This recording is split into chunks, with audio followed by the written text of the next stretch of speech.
Alex Ross is What? he's so good. No, I mean like he's like stupid how good he is. Yes. And you can't touch. Lost it. I'm going, what?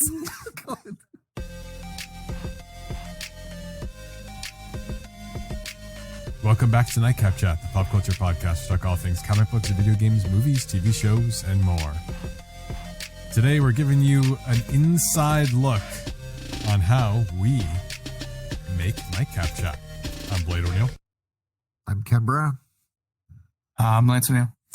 And we post-recorded this intro, so we're just going to cut right back to how we do this, how we kind of just go back and forth and we spitball and we go off the rails. And as you can see, like or as you're going to see, we mostly just go off the rails. If that's a surprise to you, you haven't been listening to Nightcap Chat, the pop culture podcast, where we talk all things comic books, video games, movies, TV shows, and more. I guess before we cut back to that, let's just say we just want to appreciate you all taking the time to listen, like, share, subscribe to Nightcap Chat. You know, without you guys, we wouldn't be here.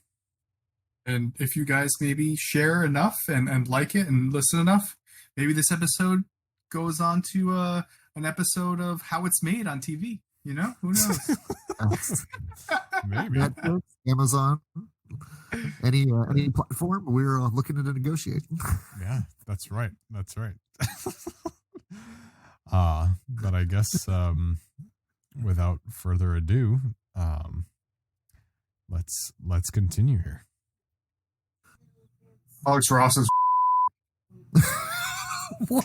he's so good. No, I mean like he's like stupid how good he is. Yes. And you can't touch. Lost it. I'm going, what? I tried buying some of his stuff. You can't touch it. No, it's insane. That's the same thing with like Jim Lee stuff too. It's absurd. Like people are just paying like 5 figures for Jim Lee sketches now, and I'm going, "What are you doing, dude? How are you spending like $10,000 to $15,000 for a Jim Lee sketch that he does for fun and puts it up on an eBay auction for charity?" And I understand it's for charity, but still, dude, 10 to 15 grand for a sketch from Jim Lee. I think the crazy thing is like when you look at Alex Ross's like artwork, it's like you see Captain America's shield and you'll see like Namor's eyes like in the shield, the reflection of the shield, or like it's just crazy, like all the different like little details. And the Iron Man stuff, you can see what Iron Man's looking at through off his own face of his armor. It's crazy. Yeah, he puts everything into his quality of art. It's crazy. I know what you mean. Like the eyes, if you look at Alex Ross when he draws Captain America's eyes, you'll see Red Skull's reflection of the face he's looking at or something like that. And it's so tiny and detailed. Yes. I've been hitting up a lot of thrift stores and stuff. And I went to Breast Armadillo, I don't know, 2 or 3 weeks ago. And somebody dropped off their print collection or something. Oh, wow. There was an Alex Ross thing.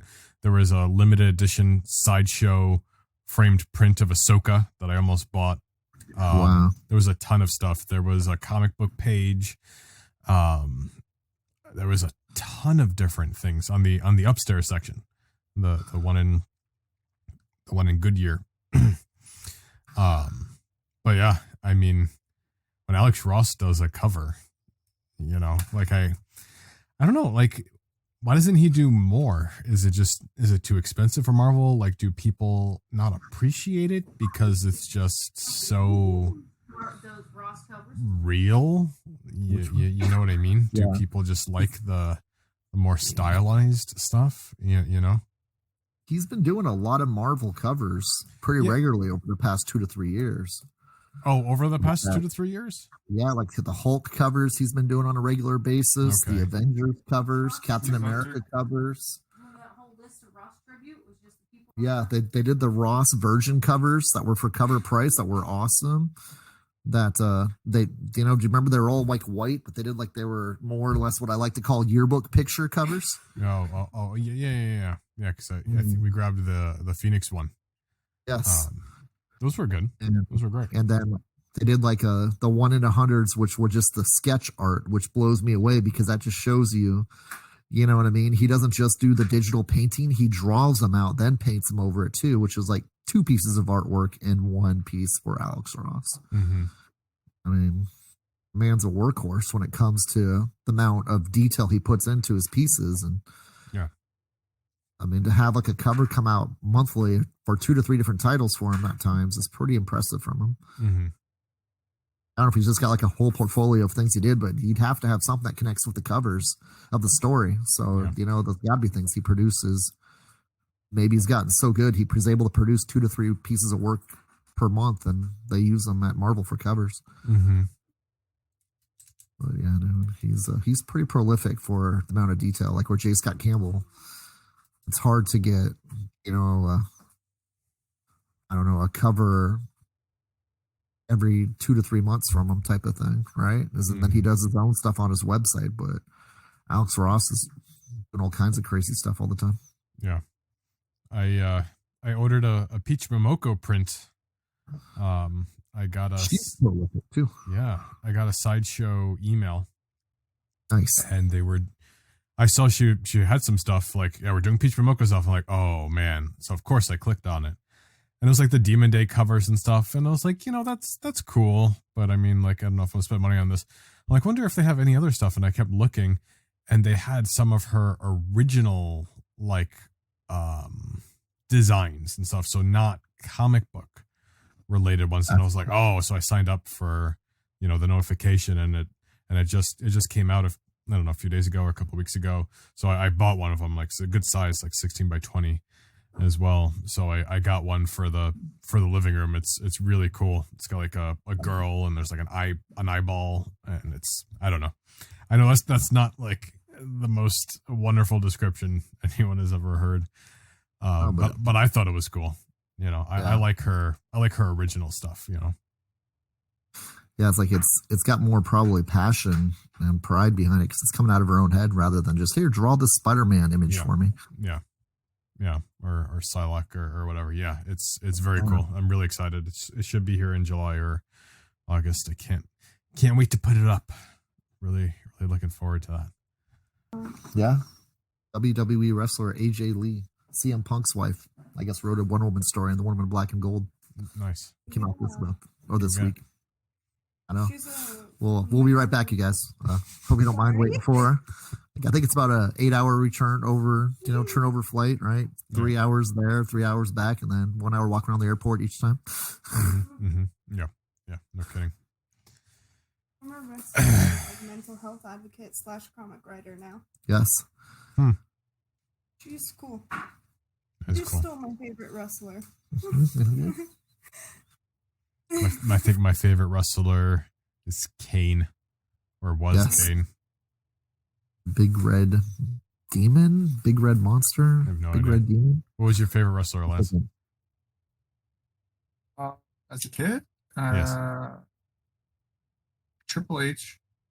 Nice. Really? Mhm. Huh. It's time to play the game. Right? Gosh, did you remember? You remember what were they called? Too Demolition? Cool. Oh, yes. I really liked them for some reason. Yeah. I do remember that. Brian was with Christopher and Chris Scotty Jericho, Tuati. right? Scotty Too Hottie, Rikishi, Too Hottie, and yeah. Grandmaster Sexy. Yeah. Do you know that's Jerry Lawler's son?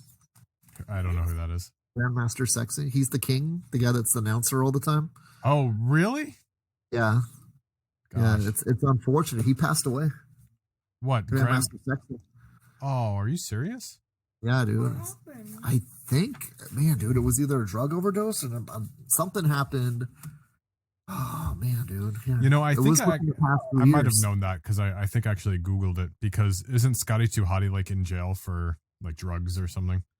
Oh, man, I don't know. Scotty Too Hottie, I think, was doing better off than Brian Christopher because Brian Grandmaster Sexy got in some, pretty bad stuff. Yeah, dude. Let me Talk about see. something I haven't thought about like in forever. Wait, who was your favorite? Kane. He died. He died in July of 2018. Wow, that was recent. That's sad. Yeah. Wait, I thought your favorite would be Rikishi. Yeah. No, I'm kidding. Not my favorite, but that was so dumb. That was so dumb. I'd say Triple H is. I feel like there's somebody I'm missing though. Shawn Michaels. I was a big fan of Shawn I thought Michaels. you liked Undertaker. Or Kurt Angle or The Rock. Yeah. I didn't care for The Rock. He was too much. The pie thing, it was just like, come on. It doesn't matter if you like pie or not. And Kurt Angle was like way too. He was like the Captain America of the wrestling. It was it was getting annoying. I thought you also liked Too Cool. I liked Chris Jericho, I think, a little bit. Chris Jericho, that's right. The Walls of Jericho. Y2J. Gosh, that was all so dumb. It was. It's even worse now. That's the crazy part. Careful. I tried watching it. Ken likes it. I can't. It's not bad. It's just storytelling. It's been horrible this past year. I mean, it's probably been horrible for everybody for the past 10 to 15 years. But it's just, I as watched a couple, it was must have been 8 years ago. And I was just like, I don't know. So a lot of the wrestlers you watch as a kid are gone. I mean, like Hulk Hogan doesn't do anything anymore. Triple H is now a coach, and he's doing a great job with the talent on NXT, but he coaches the young talent and gets them ready for the main roster now. And it's like, if you're interested in the, I don't know, I like storytelling in the ring, because I mean, anybody can have good mic skills, but if you can tell a story inside of the match, I think that's kind of the art of everything. It's kind of, I said too, it's like that. It's a storytelling art form too, not just it's kind of weird. It's hard to explain. Either you like it or you don't like it type thing. I totally understand people not liking it, because it is a waste of time in a lot of ways. There's about like 80% of content that doesn't mean anything during an episode, and the 20% you're going, wow, that was freaking awesome. You know what I mean? And so it's they work hard. That's all I say too, is like that. Sometimes the storytelling's pretty horrible, but that's not their fault, because WWE's pretty sometimes off the wall bad storytelling. Yeah. But the wrestlers, they try to do the best they can. Like Edge is one of my favorite wrestlers for a long period of time, because he can carry a story no matter what generation he comes back in. He just came back to the roster this past year because he had a neck injury 9 years ago. Oh. And he came back, and then it's just the crowd feels like they never missed a beat because how hard he wrestled, or how hard he was dedicated to his craft when he was wrestling before he did get hurt. And it's just, it's kind of fun to see a new generation see how hard Edge works, but then the generation that got to see him in his prime is like, holy geez, this guy still cares. Do you know what I mean? It's almost like Tom Brady in a way. I think of as a way that, Tom Brady doesn't need to win any more Super Bowls, but he loves what he does, and he just keeps on going until he says he can't do it anymore. Mm-hmm. His wife's one of the announcers now, and it's kind of cool. It's like, it's just, there's heritage to the art of the WWE, and sometimes people get frustrated with it because they have too much talent, and a lot of the wrestlers that certain fans like don't get pushes.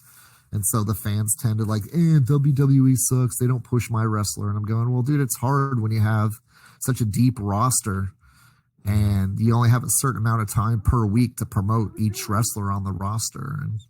And it's enough fans like the wrestlers they do promote. That's why you may not see your favorite wrestler being featured on a week-to-week basis, is because they got to go with what gets the ratings still too. It's still a TV program. It's not just a regular sport. It's entertainment. That's why it's WWE. It's not Olympic wrestling. It's entertainment. I was tempted to watch the Ronda Rousey stuff, and then I saw some clips, and I was like, Yeah, it's tough. I mean, if you like UFC and mixed martial arts, it's not the same. No, because like I said, I can't. It's sad like that. I can't get into. I used to be a boxing fan, but as I got older, I can't get into MMA and UFC because I know it is a blood sport, and that's really them trying to pound on each other. And, with wrestling, it's just entertainment. It's just like, okay, these people work at selling a story and doing amazing things, almost like a circus mixed with, do you know what I mean? It's part circus and part, you know, like it's It's almost just watching a movie without the, you know, like in the movies soap it's all opera. fake. You know what I mean? It's like well, yeah, it's kind of like a soap opera, but like when the people are fighting and wrestling, all of it's fake anyway, just like that. exactly like But I'm movies. saying, but there's also like a script and they have to follow, you know, whatever. It's the same thing. It's just I like the UFC because it's Okay. it's the battle. You know, I mean this is Yeah. this is the very primitive. You know, it's like the modern day gladiators, right? You know, Yeah. it's fun. You know, it's fun watching the men. It's fun watching the women. You know, it's great. With Mhm. like UFC, I have to care about the personality of the person in the match too, for whatever Oh, yeah. reason too. I 100%. think that's because I watched WWE for so long, like that. If I don't care about who's in the octagon, I can't watch it. But if it's someone like that, okay, you know, like their personality is engaging, then it's like okay, you get invested in wanting to see that guy win the No, match. you're 100% right because I only like to buy like the pay-per-views like when I know, you know, there's somebody who I really, you know, are rooting for, you know. Yeah. That's why like I even bought some of the Endeavor stocks like who do the UFC because I think there's, you know, a lot of good things coming up, you know. Rose just got the belts, you know, unexpectedly. There's a big fight coming up in July, and Connor's fighting Poirier, and they're both great guys. Like I don't care if you don't like Connor or not. Like I love Conor McGregor, and I McGregor's never a root great against hype guy. Conor McGregor, but this Poirier guy, like he's a good old American. You know, he does a lot of stuff for charity.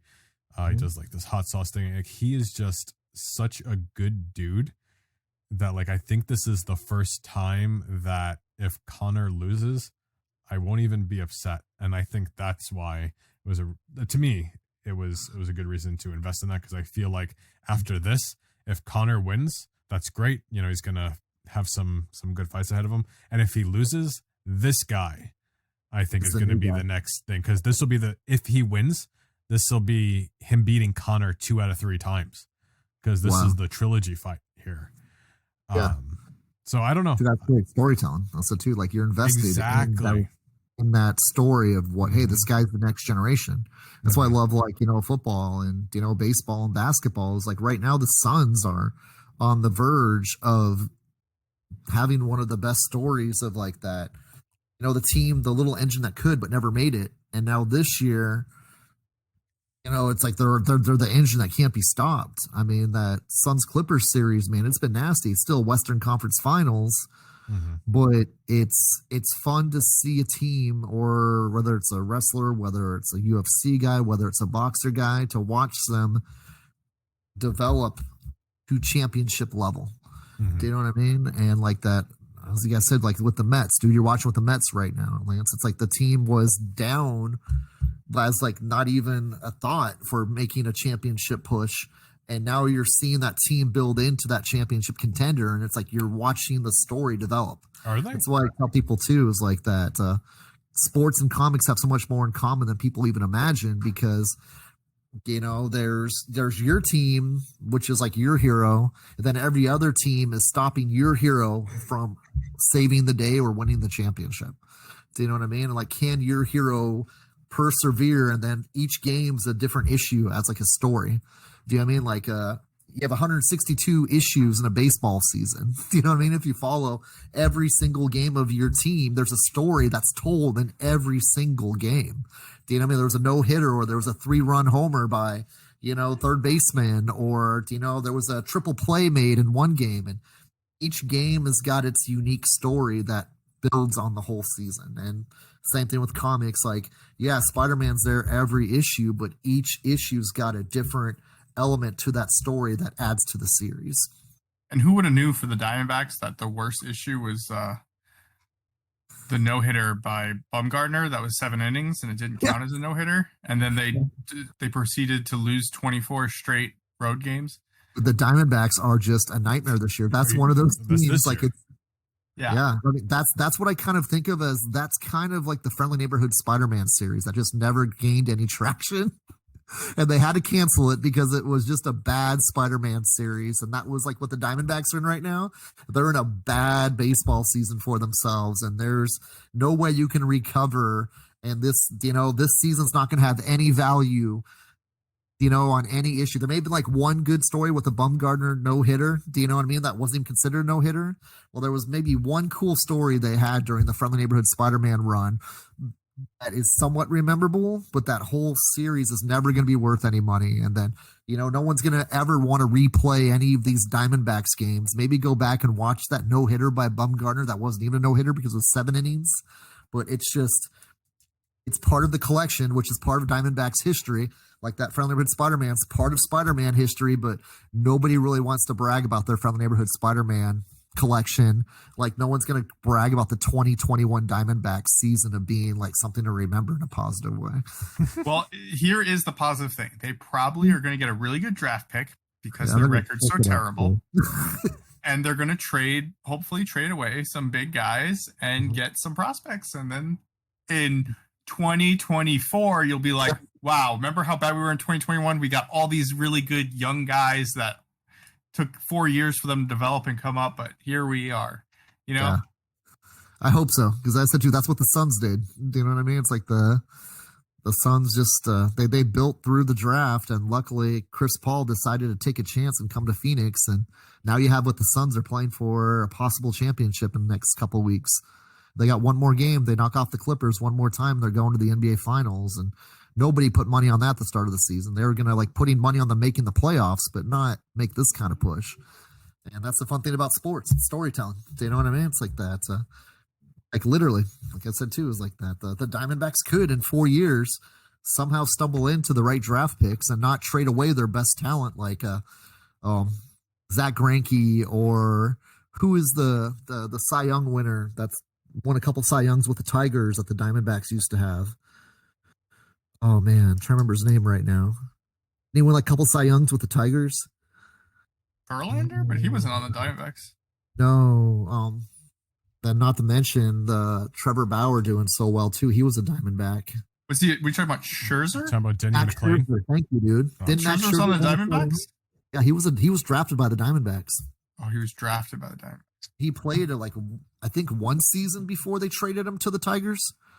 And I'm going, why are you trading him to the Tigers? And I can't remember. Like, we used to get some stupid closer that's at the end of his career because we're competing with the Dodgers or the Giants in the division. It's like maybe we can get over this year, and it That turns was out also being back like a when nightmare.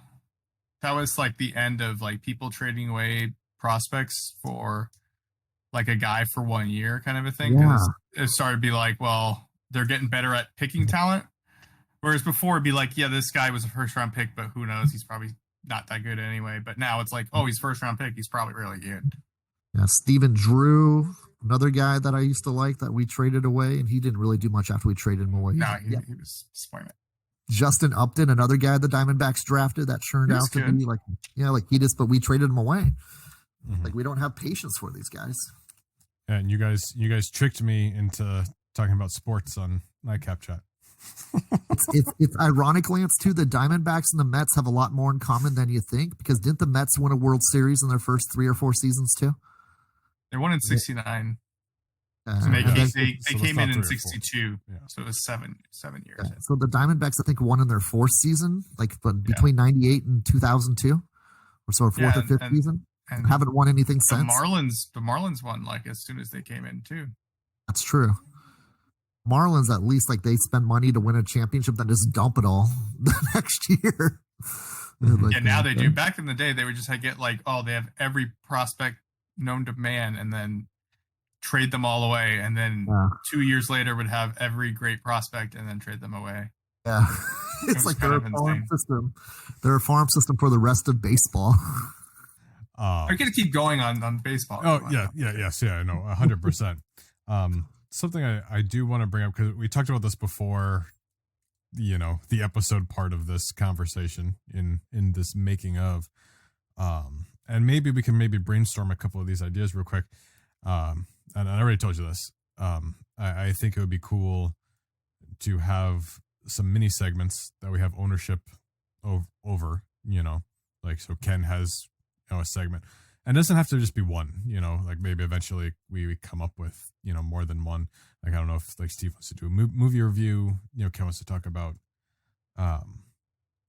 maybe one or two comics, that, and we do that, but perhaps introducing the formality, might be cool. It's like this episode has that, and like these segments can have a name. So, or maybe, or something I've done before, Blade's soapbox, and maybe I can complain about something, for a minute straight, and then be like, but if you like it, that's okay. But like on Family Guy, when Peter does, what really grinds my gears? It was on the. So none of this has been recorded, Blade. This is all actually this is all recorded. It's all recorded. Yeah, Great, that's even better. This is the episode. Nice. I don't know what we're gonna do with the music segment, but it's gonna be interesting. I've been taking notes, as we go. But that is one thing I've fallen completely out of touch with is what is popular in music over the years. And I mean, I know who cares? I don't think I know anything about what's popular in music anymore. Well, today, who cares? It's so bad. It's so bad. Yeah. Like 90% of it is just so bad. Sorry. And if you listen to it, okay, good for you. I'm glad you enjoy it. That's wonderful. What, Lance? It's art. It's open up for interpretation. Wow. Yeah, exactly. Zing. Yeah. Okay. Yeah. When you Not that I'm defending it because I don't really listen to it. Auto-tune is like the equivalent of tracing. That's my counter argument to art is subjective. But anyway, that's not what we're talking about here. I do want to do a music episode, and I know we've talked about it, and we still are, I think, because I think it would be fun. Because it doesn't have to be modern music; it'd be what we actually listen to, and I think it would be a bunch of different things. I think if we do that episode, your intro should be auto-tuned. Welcome back to Nightcap Chat. Auto-tune the intro. Auto-tune your my intro. Gosh. That's funny. Hold on. I'm gonna start writing these notes down here. Well, we've talked about the music episode, and I want to have a guest. I won't say it just in case, but I want to have a guest, which I think would be fun. I want to make this auto-tune note because I think that's really funny. See if we can maybe pull that off.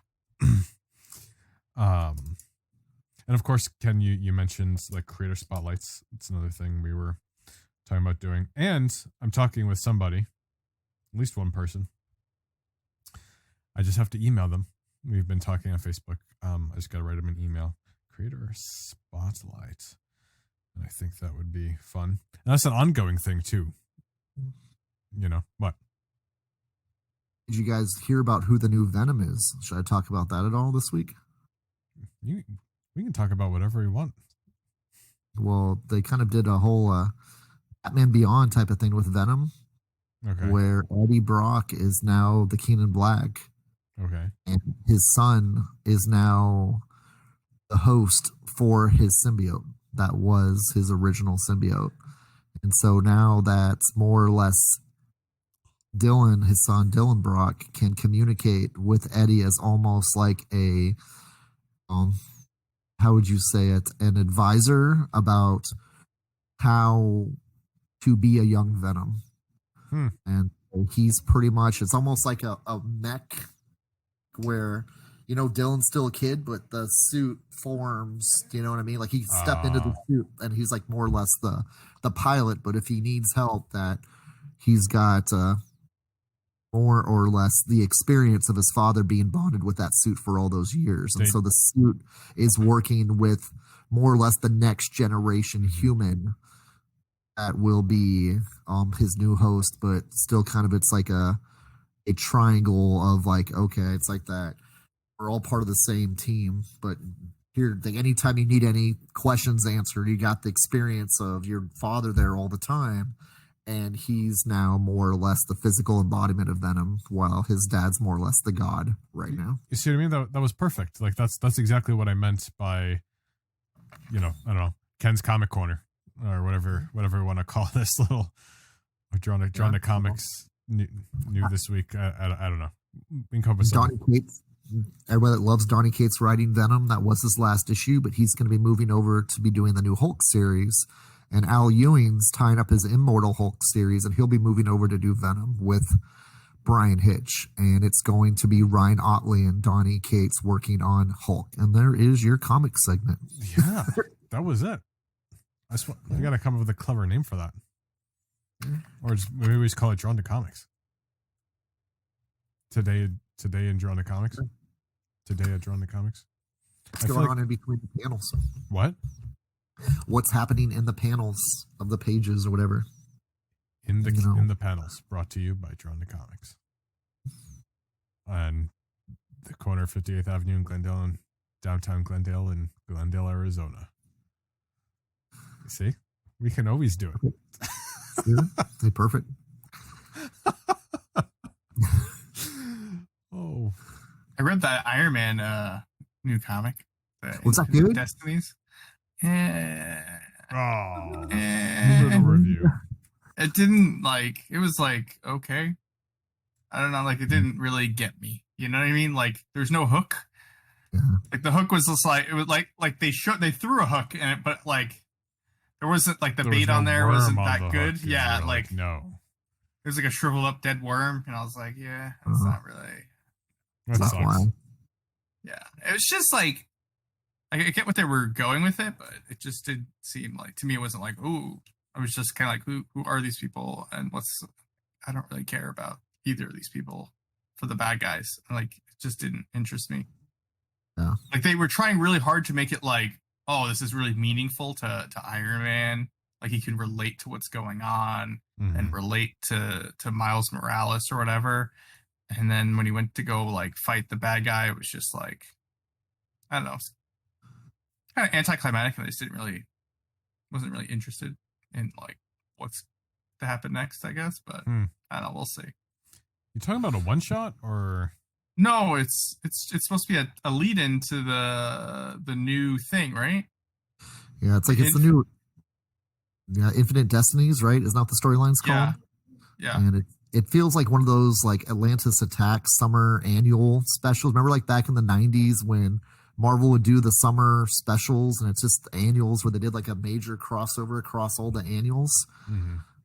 What was another ones like that they did too? Remember when I'm talking about Lance and Blade, where Atlantis Attacks was a big one, and then they did the one with oh my gosh, to Ahab, and it crossed over into X-Men and Fantastic Four, and what was the Ahab one that did Days of Future Present? I think it was one summer. Oh wow. They did a Deadpool Great Lakes Avengers summer special in the late 90s.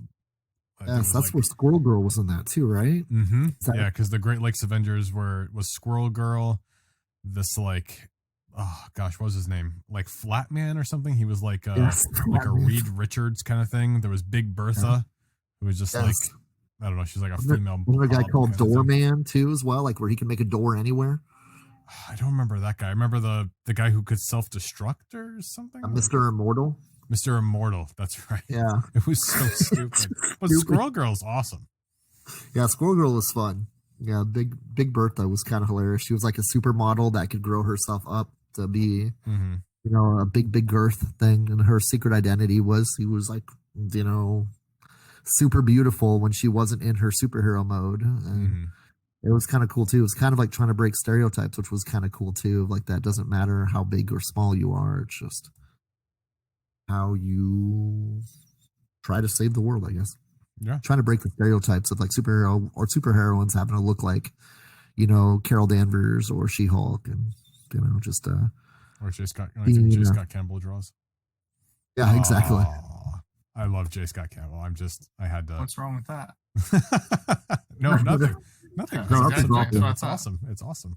No, I love it. I just like to have fun because I do think he's a good guy. Yes. And I respect everything he does, and I think it's great.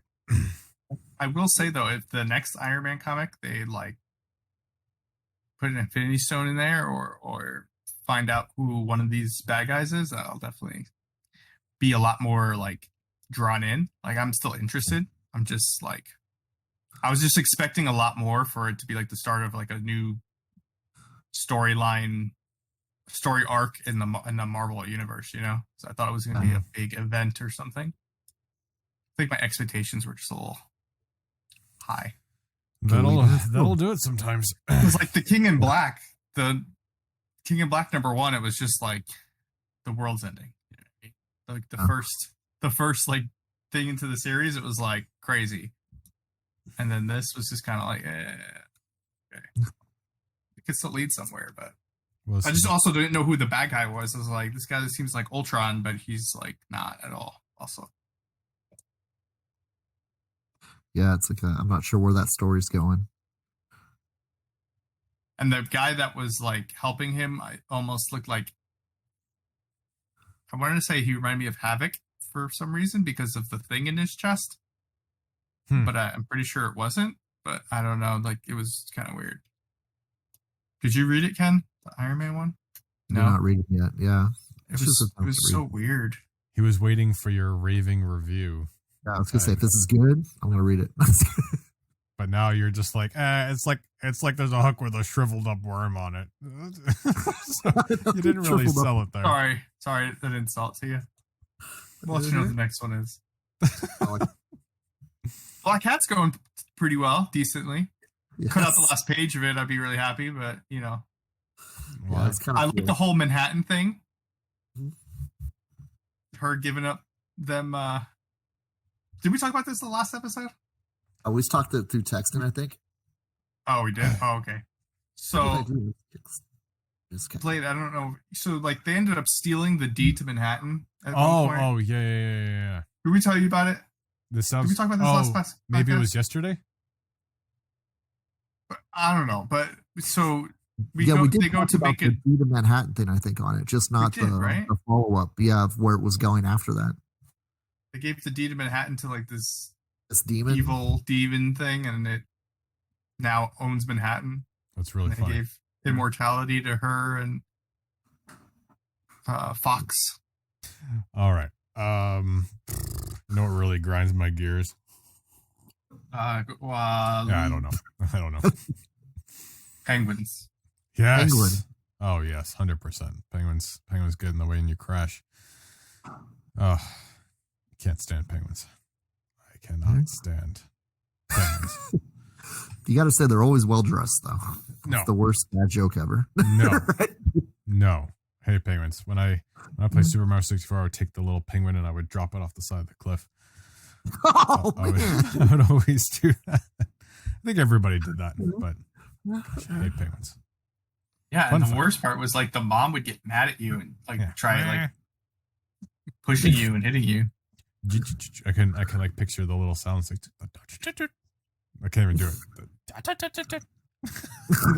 That's not what it sounds like. You're not. That's not what it sounds like. Everyone's just like, what are you talking about?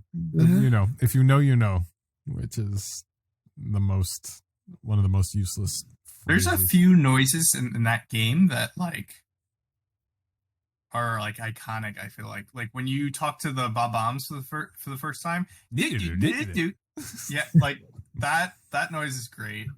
The penguin noise crying. It's like great. What is happening? Which Mario game are we talking about? Super Mario 64. Yeah. Oh, Super Mario 64. Okay. And then you have of course the Yahoo! Yahoo! Yippee!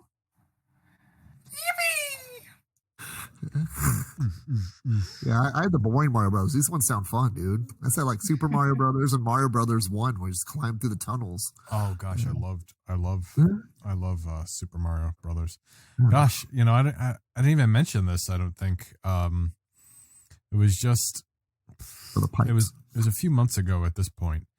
But I was poking around on my Switch and I was like, kind of just want to try something different. And I was just going through like whatever they had, you know, whatever free stuff. So I don't remember if it was on the virtual console or what it was, but I'm pretty sure that's what it was. I just started playing Super Mario Brothers, like the original one. But there's a feature built into it because there's extra buttons on the Switch. So if you die or something, you just rewind. You can rewind like the last like minute, and you can just try it again. Oh. Wow. So I went through and I beat the entire game in one sitting that night. Because every time I Rewinding? screwed up, I just rewound it, and it was a really fun way to play it because you can actually get through it and not get frustrated, and then you lost your lives and you start over. Just I really recommend it because like it's especially some of those later levels, like they're really hard, Yes. right? It used to Yeah. drive me nuts of Mhm. like where you die so deep into the game, and it's like, oh, and you gotta, your final chance, and it's like, oh man, they gotta go all the way back to level 1. And then Mhm. someone got brilliant to say, let's just start saving where you last, a save point inside of video games. But I used to just drive me nuts when Mhm. you get the level 8.2 of Super Mario Brothers, and those stupid bullet guys and the hammer throwers would just The like knock the Hammer Brothers, yes, those were the Oh worst. my gosh, dude.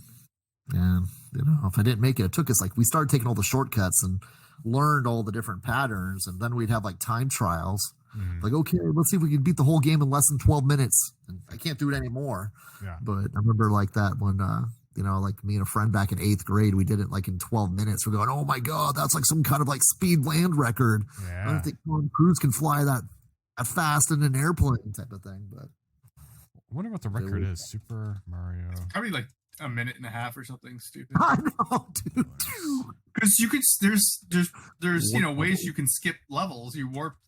I'm pretty sure it's something stupid like that. Okay, I have it. The current speedrunner record for Super Mario Brothers is 4 minutes 54.948 seconds. Oh my God. Insane, dude. Like, how many hours does it take you rewinding? I mean, I thought we're like thinking 12 minutes, dude. We're fast. Like this is like 3 times faster.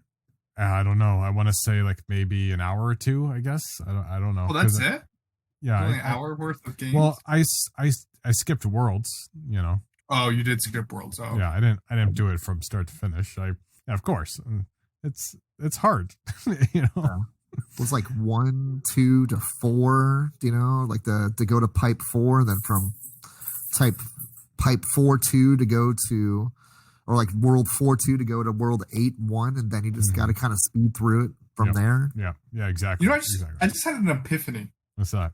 You know how like in all the old games, like probably pre like 2006, let's just say, there was always cheat codes or ways in the game that were created for you to like cheat somehow. Like in the Mario game, like, oh, if you jump up on the top in the first underground level, you can run past everything, and then it takes you to the secret room with the 3 different pipes, and you can skip levels.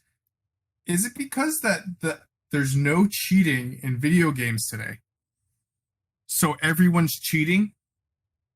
Like there is no like they don't make like there's no like video games really that you're gonna play and it's like, oh, but if you do this, it's like a secret way and you skip levels. It's always like, this is the game and that's it. And then people that are like cheating in Fortnite or Call of Duty or whatever, those people are cheating. It's not like a part of the game. Like they're just using hacks and cheats. Like maybe they're so deprived of not being able to cheat legally that now they're cheating. That's why there's rampant cheaters, Interesting. We're spoiled by the hidden content that helped us get through the goal.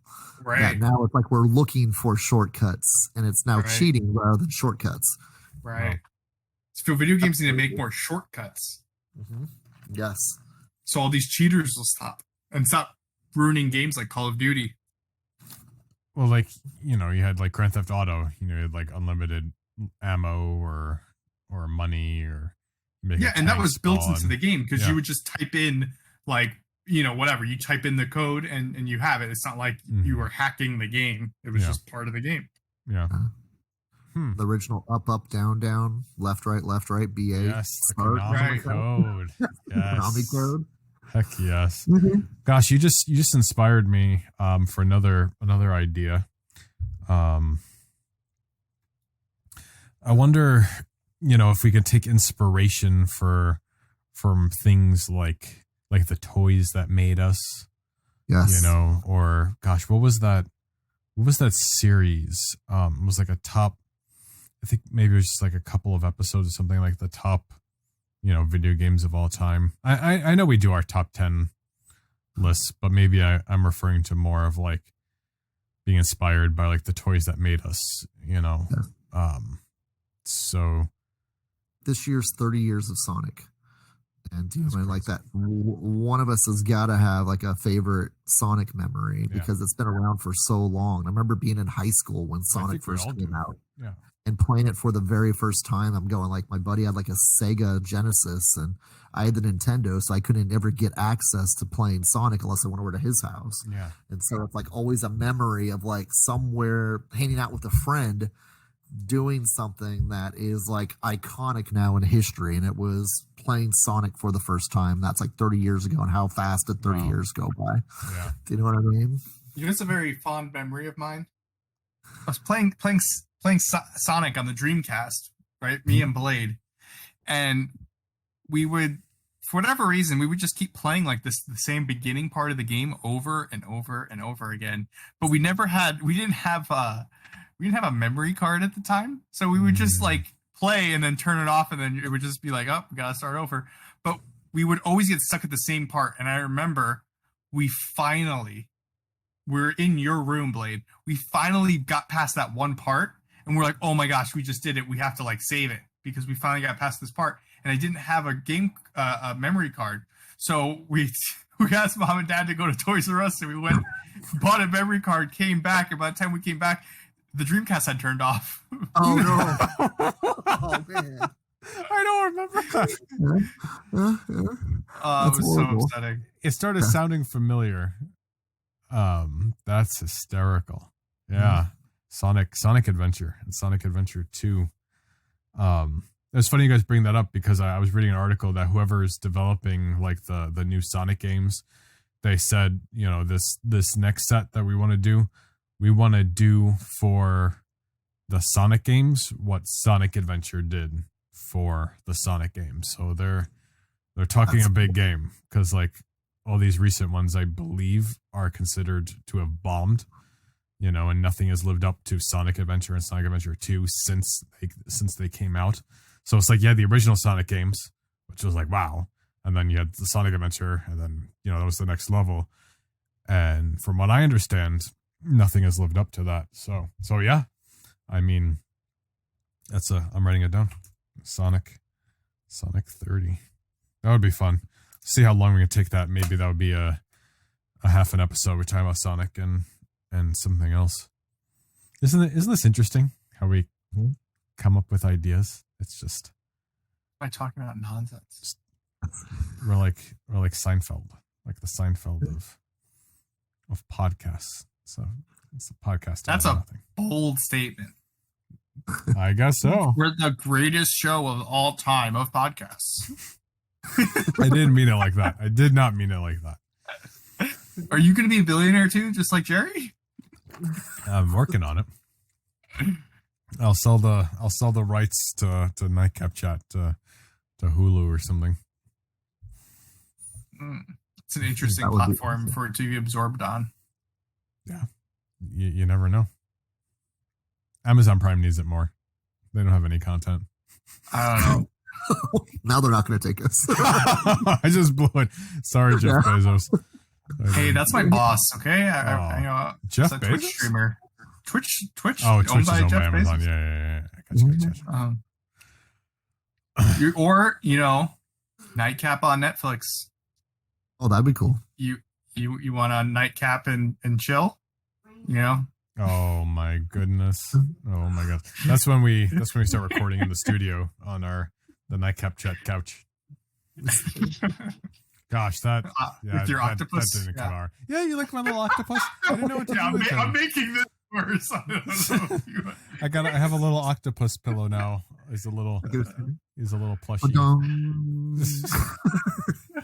I like octopus art. I found him at Target. That's cool. What's his name? Oh gosh, I don't know.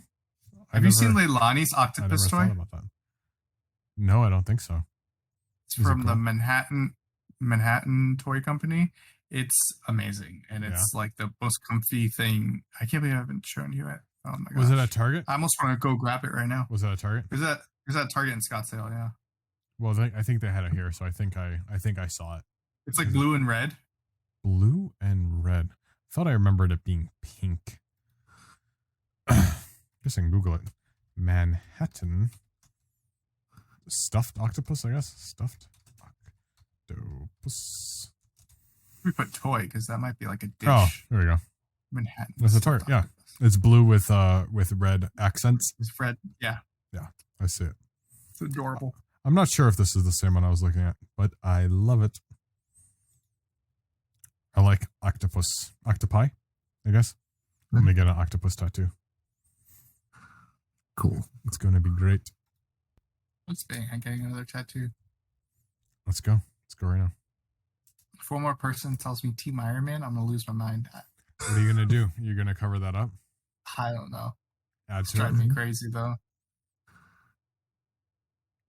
It's for you. I don't know It's what not I for- want to do. it's not for I you. know, but it's just so annoying. If that's a lot of So black. annoying. You probably wanna hit that once with a laser if you're gonna cover I'm not it. getting covered. I'm not covering it. No. It's just annoying. Just if anyone's listening and they see me, don't make a comment. Well, now Just that's get what annoyed. everyone's gonna say. Look at Team Iron Man tattoo. That's our next Nightcap Chat shirt idea. It's not a Team Iron Man tattoo.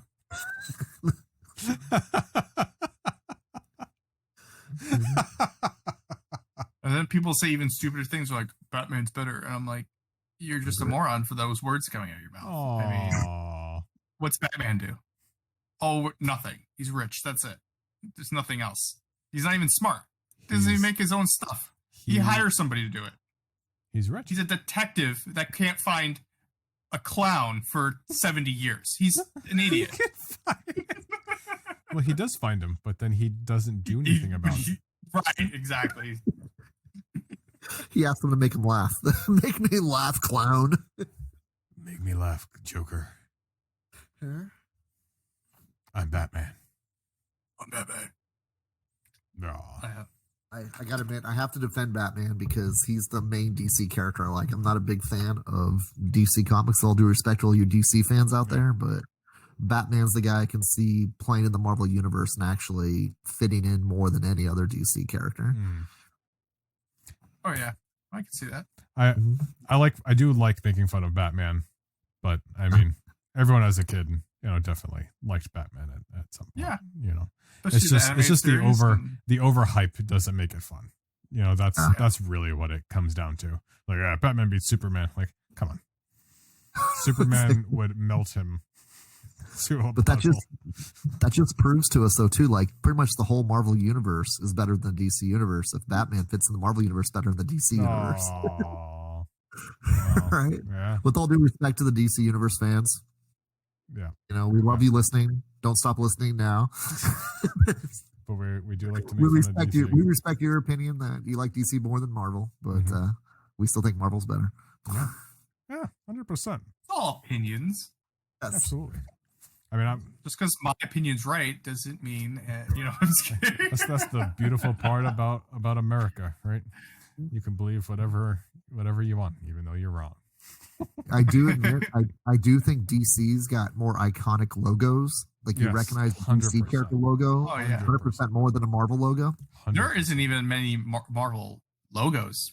I didn't think They're Marvel just trying, even thinks about it when they're doing it. Like it's Yeah.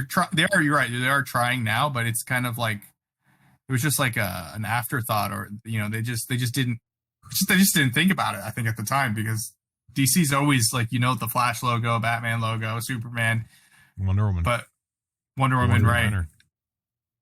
But for what does Marvel have? I mean, Spider-Man. Barely even Spider-Man, because what is Spider-Man's logo? What? It's a spider? It's a spider. Or Yeah. sometimes Captain they do America's his just a like shield. mask. Yeah, but barely. I have one of the masks the cloth masks that I have.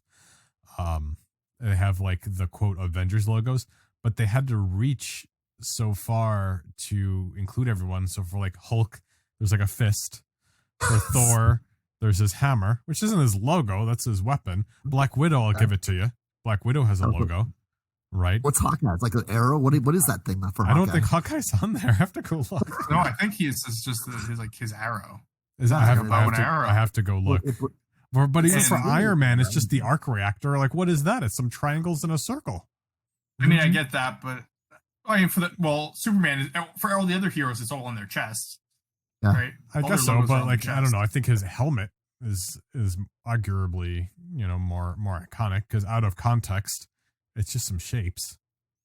And Right. and depending on which issue you pick up, it's always different. Like there's a circle one, there's a square one, there's an octagon one, there's a triangle one, there's like a upside down penguin one.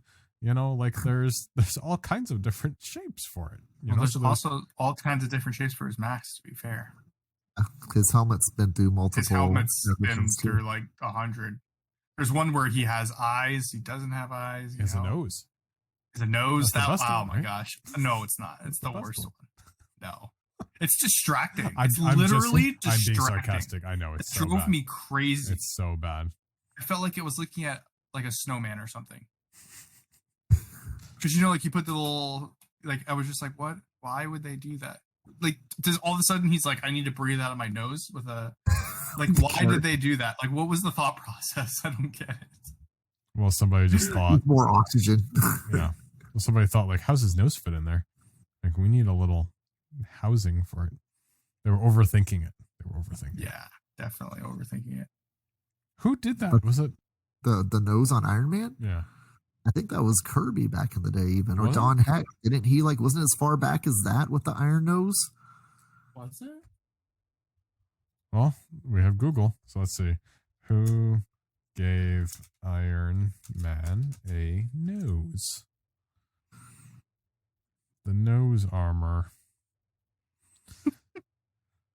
Excuse me. Is that really what it's called? The nose arm? That's what's alias is called. Is this right? Kurt Busiek? Does that sound correct? Or Busick? He's a writer. Let's see. Kurt Busiek. Is it Busiek? You said? Yeah, Busick, I think. Kurt Busick. Okay. Astro City. Oh, it's just him talking about the story of it as he's heard it. According to his tweets, when Stan was publisher and editor, I don't know this word. I don't want to butcher it and be wrong. He didn't look at all the books. He just went over them from time to time. At one point, he was complaining about some Iron Man art by a relatively new artist, Starlin, Russell, someone like that, indicating a panel in which Iron Man was drawn in profile or 3/4 profile, and his eyes were too close to the surface of the mask, and for there to be any room for a nose underneath the mask. Where's his nose? Stan asked. The editors he was talking to did not take this to mean the eyes should be drawn that far forward, but Iron Man should have a nose, so they gave him a nose. And who's the editor, So the they- artist that told him? That's So a they good misunderstood question. what Stanley was getting at. That's according to Busiek, or however you pronounce his name. That's That's funny. how he heard the story. It was funny. feedback from Stan Lee regarding how far his eyes were in regards to his faceplate, and there wasn't room for his nose. So instead of just shifting his eyes further back into the helmet, they added a nose. The nose. So who drew that? I don't know. I still can't figure this out here. Anyway, it's part of the obscurity, right? Of That's crazy. That's kind of cool though. I actually kind of appreciate the art now for the story. I'm glad it's gone because it was dumb, Mhm. but that's kind of cool if that's true. I'm not saying he's lying, but if that's the real story, then that's cool. I mean, that's his point of view of it. I mean, there's got to be at least a degree of truth in that, right? I mean, he was there. Yeah. It's a first-hand account. Kind of would have been funny if they did that in the movies. Gave him a Like just like in the Hall of Armors, there was one that just had a nose for no reason. like, oh, that's for allergy season. He could have named it like Pinocchio or something, like as a nickname. Geppetto, right? Missed opportunity. Really? They should have done it just for the Easter egg. Yeah. With all the Easter eggs they've done and all the different armors they've done, like that's unacceptable. Are you sure? Are we sure we actually haven't missed it? Iron Maybe. Man.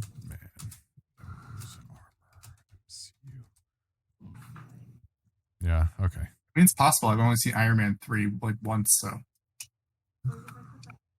Okay. Yeah. I don't think so. Nothing's really coming up here.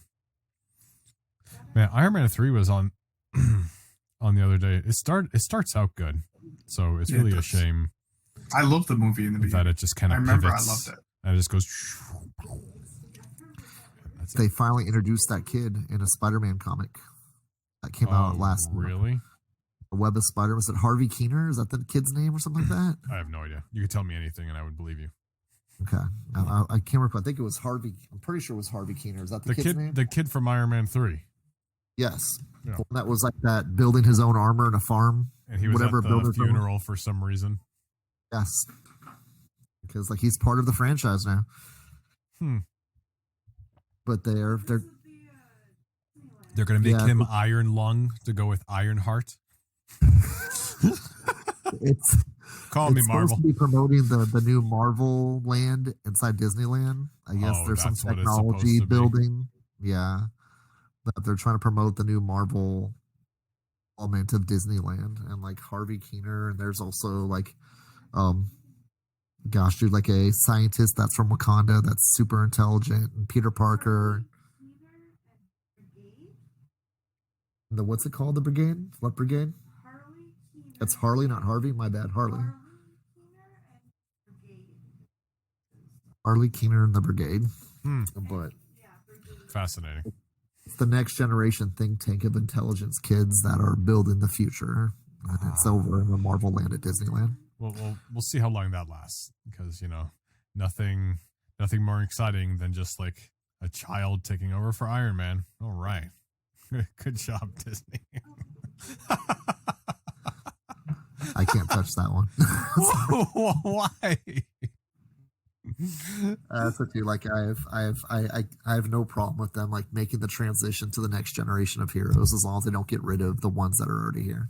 And luckily they brought back Tony Stark, and that's the thing too. I think they learned is like you can bring in this next generation of heroes, but don't take away the ones that are already there. And I think that's something that was smart. Is like they killed off Tony Stark for a little bit, but we can't keep that permanent. And it's like that. Spider-Man, there's Peter Parker and Miles Morales. It's two different generations. Like there's Superman and Superboy. There's Barry Allen Flash, and there's Wally West Flash. And it's okay because they're different people, but you don't have them totally replace heritage that set it up. And that's exactly what I mean. Like that's exactly what I'm talking about. Is like don't you delete Iron Man for some kid? Yeah, you know what I mean. Like that doesn't mean. Yeah, you don't have to kill off an original character to bring on a new generation. Yeah, that's like, oh man, imagine like that. As soon as you were born, your father had to die. It just doesn't happen that way. Well, it does. It does to become Batman, I think.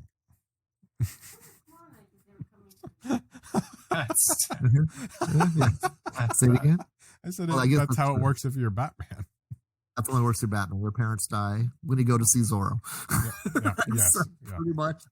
No other superhero should go see Zorro with their parents. It's pretty much the moral of that story. That's Batman's thing. That's why Batman exists. Or don't walk down any dark alleys after seeing Zorro in bad neighborhoods. No kidding. You got to say, did the Waynes ask for that? Just a little bit of like thinking like that they're untouchable inside of Gotham City, and they can walk freely and safely anywhere they want because they're great contributors to Gotham. Shouldn't they have known better? Like they didn't have a limo, so like, okay, I'm not walking down a dark alley in Gotham City in the middle of the night. So driver, let's do this. I mean, like they were asking bodyguard, for it, right? Exactly, yeah. Or 2, or 3. How about that for a what if? What if Bruce Wayne's parents had a bodyguard and a driver? Yeah, where was Alfred? Was Alfred just kind of like hanging out somewhere else that night, or he was cleaning the house? You Yeah. could just end it all in like one series, like, and Bruce Wayne grows up and he is a good investor, and that's it. It's over. Never becomes Batman. It's all that's boring. Well, so to make it a superhero story, I guess, they decide not to rob him because they have the bodyguards, and they just rob the next person, and that person becomes some other Batman. kind of Batman. Yeah. Yeah. So somebody else becomes Batman. And they rob the Joker, and the Joker becomes Batman. Yes, dude. Interesting. Huh? There you go. Like that. What happens? That Bruce Wayne, does he still adopt Dick Grayson if he sees the flying Graysons die there? And it just what happens with Robin in that case too as well? Is he just some kid that he brings in and he never becomes a superhero? So what Or happens does is that just the Joker becomes Batman. He then gets Harlequin, who ends up becoming Robin, and Dick Grayson has a really bad time. And instead of getting adopted, he kind of gets angry and goes mad, and he becomes the Joker. Ooh. Yes. That'd be a fun what if. Because Yeah, nobody or loved him Elfborn. and nobody would take him in. Yep. Aw. Aw. As Bruce Wayne saw the show, it's like, oh, that sucks. Here's a check. Here's a check. Yeah. DC, call us. Exactly. That's the thing too. Can't get worse, Scala. Let's go.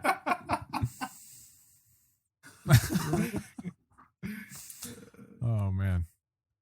It would be a fun episode in itself. Like, how would you change the origin of your favorite character to make it a completely different character? Yeah. What ifs? Because, What are like, I some mean, fun what ifs. I love It what doesn't- ifs. I mean, a lot of what ifs have come to fruition. So. Yes. Like if, once again, dude, like Spider-Man, they did the what if where Spider-Man, I think, does stop the burglar, right, from Yeah. running away from the wrestler thing, stealing the money from the wrestling organization that he was wrestling in. Yeah. And then Uncle Ben never dies, and Uncle Ben more or less becomes the manager for Spider-Man at that point. And it was kind of like, whoa, this is kind of a random weird thing. That is But, weird. Uncle Ben's taking pictures of Spider-Man and bring him Into the bugle. into the bugle. Okay, pose, Peter. Exactly. Hey, pictures of Spider-Man, the wrestler. It's like Jonah Jameson's actually a huge wrestling fan and always like makes an endorsement deal to make Spider-Man the main promoter of selling or buying Daily Bugle. It's like that. He becomes like everyone starts dressing up in Spider-Man outfits to deliver the newspaper. That's funny.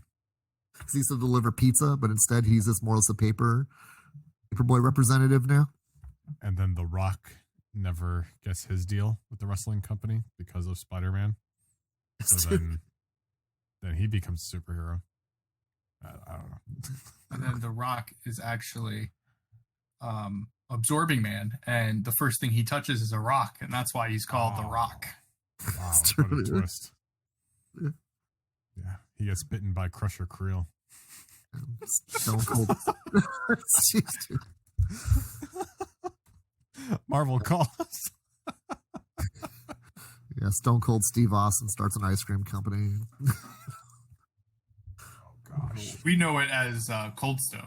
Oh my gosh. Oh man. So he got his superpowers. He was working one night, and Yes. the boiler blew up, and he ended up becoming Stone Cold Steve Austin. Oh Yes. my goodness. He just spews ice cream on people. He can make a Sunday quicker than anybody. Twice as quick on Sunday. Yeah, exactly. Instead of him pounding beers, he's pounding milkshakes before destroying the supervillains. It's time to I don't know. Just oh gosh. I think we're off the rails completely now. Yeah, huh? no kidding. And I would say you avoided having an episode about any of that, but we just did it. Quickly to be a top 10 episode, guaranteed. Right? Everybody likes sausage, but no one wants to know how it's made. Gross. That's the name of the episode. Making sausage. Eating sausage. And the Colonel's secret recipe. We just sit here and spitball. Sausage is really gross if you think about it. I Hot don't dogs, sausages. I don't care. It's I love it. I like chicken sausage though, so that doesn't count. chicken sausage. The chicken sausages at Trader Joe's are pretty good. Yeah, they're not bad. But Sprouts has the ones they make, and there's a spinach feta one. Really? It's delicious. Yeah, and it's chicken based, so it doesn't have all that pork fat. It's very good. And actually, they have it doesn't sound that great, but it's like a apple wood whatever. Oh. There's like little chunks of apple in there. It's actually that. really good. Trader Joe's has those. They have like an apple. Yeah, one, and I've then they tried. have, I tried the Trader tomato Joe's basil one. Yeah. Yes. Yeah. Yeah. They're like okay. a Gouda something. Mm-hmm. I'm telling you, Sprouts ones. Very, very. Problems. I'm still a bacon person. I can't put down the bacon. It's horrible, dude. Yeah. Like it's bacon can be like an artesian thing, like where you get different seasons on bacon. I don't know. I can. That's from a previous podcast. I did a rant on bacon, how great bacon was one time. Bacon is. Like, yeah, I used to love bacon. I still like it. I don't love it as much as I did, and I know Blade can attest to how much I loved it as a kid. Plates. Because I used to, we used to go to a buffet in Ocean City, Maryland, and I would literally just go up with like a full dinner plate and get an entire plate of bacon, and it was like stacked up, like coming off the plate. Like it was almost. I'm sure people in line was like, "This kid's literally taking the entire tray of bacon." But I literally would have two trays. Tray? Yeah, and I would just go back and eat the entire tray. It was insane. You're like telling the cook, "Hey man, more bacon out here. What's the problem? This is a buffet of bacon." Why did Mom and Dad let you eat that much bacon? I mean, I don't know, to be honest with you, but Bet you 20 years ago, we're gonna, like 20 years now, people are gonna start telling us like that bacon's a healthy thing for your diet. I don't think so. oh, that's definitely not. That's some wishful thinking. Like, oh, bad cholesterol? That was the good one. We have it backwards. Mixed up, yeah. Oh, whoops. No wonder like so with many the people were having heart seahorses. attacks. It's like the seahorses. We thought the female and the male. We thought it was the other way around. Sorry. Our bad. Bacon, the seahorse of breakfast food. Bacon's the most perfect food in my opinion, but that's all right. Dude, I it's love, yeah. not about the Bacon's healthiest great. food, but Bacon's great.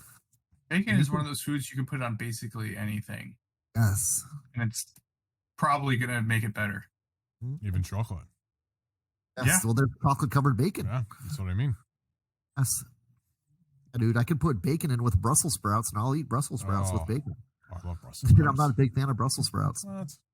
but yeah, Ken. it's taken some time. Susan's converted me a little bit recently, If you're but I used to converted a never eat little Brussels bit, sprouts. I got you. Ah. For some reason, I don't know why, but the steam in a bag Brussels sprouts at Target, the Target brand ones specifically, they're the best Brussels sprouts I have ever had in my entire life. I don't know why they taste better than every other Brussels sprout, but there's something to it. They're just you can even just put just like a teeny tiny drop. You can eat them plain and they're fine, but all I need is just like a little bit of butter. These are the best Brussels sprouts I've ever had in my life. If you're on the fence about Brussels sprouts, this will change your life. I always thought they had a little bit of like an earwax smell taste to them. Wow. That's weird, but when I think of like Brussels sprouts, I feel like I'm eating how earwax would taste. Wow. It sounds weird, but that was just my impression of like Brussels sprouts. Broccoli, I don't mind. I don't think they taste like broccoli. It's got like a waxy flavor to them. Are you taking off the top ones? Maybe I'm not. Maybe that's part of it. Maybe it's the top leaves or something. I always take Maybe off he's the top. eating it right off the ground. just like grazing in a field. It's gotta be organic. No, I was kidding. Are you using them as a Q-tip? Because they do kind of look like the end of a Q-tip They're before Q-tip you put shaped. them in your mouth. They are I don't Q-tip know. shaped. Dude, or it's like that. I don't know. It's just I don't know how like that. I know how earwax smells, but for whatever reason, that's what I feel like that I'm tasting when I bite Wow. into a Brussels sprout. It's really weird. I'm going, Wow. And you need to pour some old balsamic vinegar on there, and maybe it'll make you change your mind. yeah. Well, we use garlic oil and salt. And we broil them or bake them. Like she slices them thin, Mhm. and it's like it tastes so much better. And I said too, it's like I couldn't do Brussels sprouts until then, and it's like that. And I don't know. I'm okay with broccoli. I'm okay with green beans. I wasn't much with squash either I don't as like well. squash. Recently. I don't like squash. You know, like I it took love me a long squash. time to like asparagus. I was Asparagus never is an great. asparagus fan. Artichokes, I'm finally getting into. I never liked artichokes until recently. Artichokes is about the heart, and they got to be cooked right. You know, It's hard. It's hard to make Asparagus artichokes. is great if you grill it. okay, that's what I I have mean, I tried. have no problem with just asparagus, but it's really good when you grill it. Okay, we'll try that then too. Like if something's dipped in butter and garlic salt, I it's mean- probably Well, now pretty you're tasty. ruining Yeah, that's literally everything. I mean, That's not fair. Don't you? What's her name? Who puts the butter on everything? Was it Nancy? Nan? What's her name? you talking about Dina Paula Paula Dean? Dean? Paula Dean. Yeah, put some butter on it. I like the thought process that took. Man, Nancy. Where did I get Nancy from? Paula Dean. Yeah, put butter on it. Yeah, that doesn't count. Everything tastes better with butter, though. Well, yeah, but oh yeah, a healthier alternative, like if you steam it in olive oil and garlic, then you're having good fats, and you kind of get that same thing that butter is doing for the vegetable. That's why I like to steam my broccoli, mince some So garlic. I've been cooked with a lot more lately. Is like garlic oil, coconut oil, and stuff like that. Because I don't do much with butter anymore. It kind of sucks. I love butter, but it's just like I just can't. You can't do it. And garlic oil and salt seems to be a pretty good substitute for how butter tastes in a way for me. Don't forget about olive oil, because that's That's the olive good oil fat. too. Well, I think that's about all the time we have for this nonsense here. This is the process. We thought this would be fun. A little behind the curtain look at how we do this. Maybe it was anticlimactic. I don't know. You let us know. And if you have any ideas for future episodes, let us know on Facebook, Instagram, or Twitter. We're at Nightcap Chat on Facebook and Twitter. But don't message us on Twitter. Message us on Facebook or Instagram. And our Instagram is Nightcap_Chat. And we'll put the links to this week's episode. To our social media in this week's episode. Next week, I also don't know where we're going to land with our topic, but we are going to check in on our 9.8 CGC comic book purchases. And man, oh man, I'm just going to leave it at that. We'll see if anything changes in the next week. We are doing awesome with this. Yeah. That's no. Yeah. We'll see what happens. Ken. Thanks again for listening, guys, dude. It's fun to pull back the curtain a little bit and see how we kind of these episodes going. And I think it is fun just to kind of sit there and just kind of unfold it and see what it turns into, dude. I mean, it was a paper airplane at first and turn it into a piece of paper and see how the paper airplane folds back up again and throw it and watch it fly. That's what Nightcap Chat's all about. And it's thanks you guys, dude. You can find us at DrawnaComics.com, Facebook, Instagram, and of course in downtown Glendale at 5801 West Glendale Avenue. Thank you for listening. Lance? And you can catch me on Twitch, Twitter, and Instagram at Tales of Lance. Beautiful. Thanks. And we appreciate you all taking the time to listen. We love you. Be safe. And we will catch you all next week. Have a good week.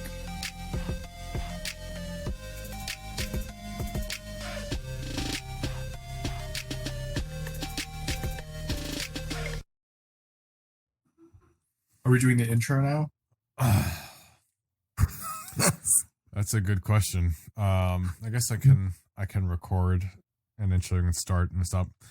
All right, let's see. Maybe we'll cut it. Welcome back to Nightcap Chat, the pop culture. Welcome back to Nightcap Chat, the pop culture podcast. We talk all things comic books, video games, movies, TV shows, and more. Today, we're giving you an inside look on how we make Nightcap Chat. I'm Blade O'Neill. I'm Ken Brown. I'm Lance O'Neill. And we post-recorded this intro, so we're just going to cut right back to how we do this, how we kind of just go back and forth and we spitball and we go off the rails. And as you can see, like or as you're going to see, we mostly just go off the rails.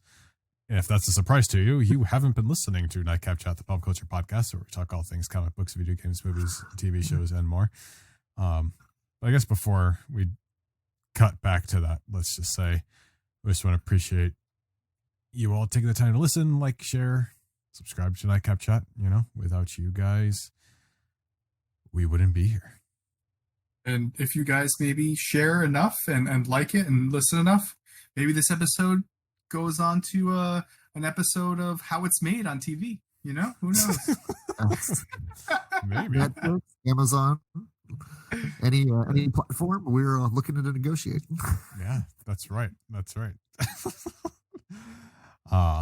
I guess without further ado, let's continue here. How funny would it be if we just did this episode like an infinite loop of like you're not sure when it's beginning and ending. You know what I mean? Oh my gosh! So what you're are we at the end of the episode or are we at the start of the episode? I'm not sure what's happening. So here. what you're saying is right now.